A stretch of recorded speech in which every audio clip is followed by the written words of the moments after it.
दोस्तों, एक दौर था जब जिसे पूछो वो सिर्फ अपने आप को हीरो साबित करने में लगा पड़ा था। लेकिन एक फिल्म के एक छोटे से डायलॉग ने सब कुछ बदल के रख दिया। उसके बाद तो हर कोई अपने आप को विलेन कहने लग गया। कहते हैं ना, हर पिक्चर में कोई एक होता है। तुझे देखकर मुझे ऐसा ही लगा। हीरो नहीं, दोस्तों, हम बात कर रहे हैं फिल्म केजीएफ की, जो की कहानी है एक अनाथ लड़के रॉकी की, जो बड़ा होकर मुंबई में एक गैंगस्टर बन जाता है। फिर हमें कर्नाटक के कोलार गोल्ड फील्ड में ले जाता है। दोस्तों, क्या आप ये जानते हैं कि ये फिल्म रियल स्टोरी पर बेस्ड है, जिसमें यश का किरदार रॉकी एक कुख्यात अपराधी रावड़ी थंगम से प्रेरित है, जिसे 1997 में एक पुलिस एनकाउंटर में मार दिया गया था। लेकिन कौन था ये रावड़ी और ऐसा क्या किया था जो उस पर फिल्म बनी? दोस्तों, आज जानेंगे केजीएफ फिल्म की रियल स्टोरी के बारे में। वीडियो शुरू करने से पहले आप सभी से रिक्वेस्ट है कि चैनल को जरूर सब्सक्राइब कीजिए और हाँ, ये बेल आइकन दबाना ना भूले ताकि नए आने वाले वीडियोज आपको सबसे पहले मिले। दोस्तों, थंगम की स्टोरी जानने से पहले हमें जानना होगा केजीएफ के बारे में। अगर आपने भारत का इतिहास सुना है तो ये जरूर सुना होगा कि भारत को सोने की चिड़िया कहा जाता था। लेकिन क्या आपने कभी ये सोचा कि ये आखिरकार इतना सोना आता कहाँ से था? कर्नाटक के बेंगलुरु से करीब 100 किलोमीटर दूर पर एक बहुत बड़ी सोने की खदान है, जिसका नाम है कोलार गोल्ड फील्ड। शॉर्ट में कहे तो KGF. Kolar gold field Bharat में सोने की सबसे बड़ी खदान है। ये इतनी पुरानी खान है कि सिंधु घाटी सभ्यता से लेकर ब्रिटिश हुकूमत तक और उसके बाद आजाद भारत को इसने भरपूर सोना दिया है। 1880 से लेकर 2001 के बीच यानी कुल 121 सालों में यहाँ से अब तक 800 टन सोना निकाला जा चुका है। कोलार गोल्ड फील्ड ने बहुत से शासक देखे। इतिहासकार बताते हैं कि यहाँ प्रथम शताब्दी से लेकर अलग अलग राजाओं के समय में सोने की खुदाई होती रही है। पहले गंग शासक, फिर 900 से 1000 ईस्वी तक चोला साम्राज्य, 13वीं से 16वीं शताब्दी तक विजयनगर साम्राज्य और फिर मराठा से लेकर हैदराबाद के निजाम तक सबने यहाँ से सोना निकाला है। इसके बाद अंग्रेजों ने भी केजीएफ से काफी सोना निकाल कर अपने देश भेज दिया। सदियों तक केजीएफ से दक्षिण भारत के शासकों को अकूत सोना मिलता रहा है। केजीएफ भारत की सबसे गहरी सोने की खदानों में से एक थी, जहां 80 और 90 के दशक में 3 किलोमीटर से भी ज्यादा गहरी खुदाई होती थी। केवल साउथ अफ्रीका की कुछ खदानें केजीएफ से गहरी हैं। 19वीं सदी के अंतिम वर्षों में ब्रिटिश खनन कंपनी जॉन टेलर ने केजीएफ की खुदाई का ठेका लिया और यहाँ बड़ी बड़ी मशीनें लगाई गई, जिनको चलाने के लिए बिजली की जरूरत थी। और 1902 के दशक में इस खदान में बिजली आ गई।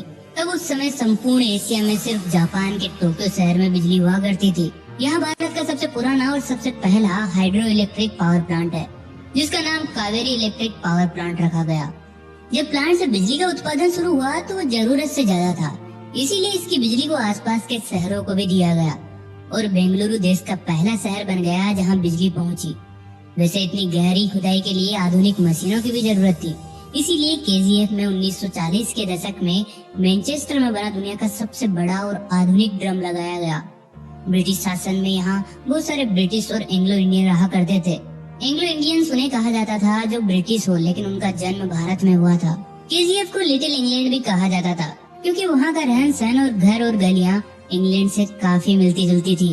हालांकि भारत की आजादी के बाद 1956 में केजीएफ की खदानों का राष्ट्रीयकरण हो गया। 1970 में बीजीएमएल यानी भारत गोल्ड माइंस लिमिटेड ने केजीएफ का नियंत्रण अपने हाथों में ले लिया।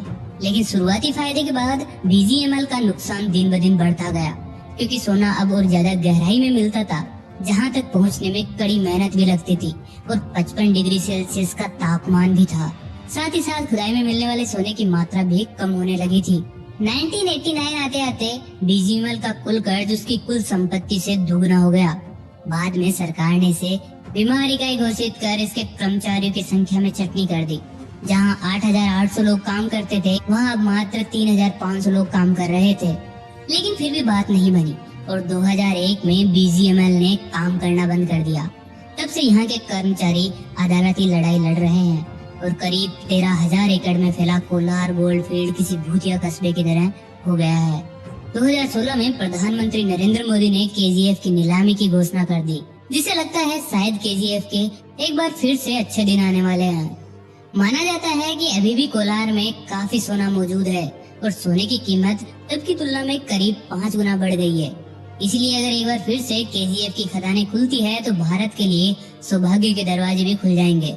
वैसे तो इस खदान के आसपास के इलाके को मिनी इंग्लैंड कहा जाता था, लेकिन यहाँ पर रहने वाले लोगों की हालत फिल्म में दिखाए गए लोगों जैसी ही थी। अंग्रेज और बड़े अधिकारी आलीशान बंगलों में रहते थे, जबकि भारतीय लोग जो अधिकतर मजदूर हुआ करते थे उन्हें 10 बाय 10 की कोठरी दे दी जाती थी, जहाँ ना तो नहाने धोने के लिए पर्याप्त पानी दिया जाता था, ना ही रहने के अच्छे इंतजाम होते थे। दोस्तों, आपको पता है सिलिकोसिस एक फेफड़ों की बीमारी है जो कि लंबे समय तक सांस के साथ डस्ट पार्टिकल जाने की वजह से होती है। इस बीमारी का भारत में पहली बार कोई मरीज केजीएफ में ही मिला था। इन मजदूरों की हालत आजादी के बाद भी कुछ खास नहीं बदली थी।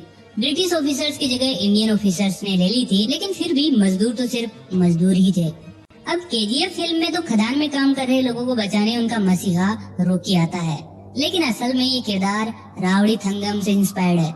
उस समय की मीडिया रिपोर्ट्स के मुताबिक थंगम को कुख्यात चंदन तस्कर वीरप्पन के बाद दूसरा सबसे खूंखार अपराधी माना जाता था और उसे वीरप्पन जूनियर तक कहा जाता था।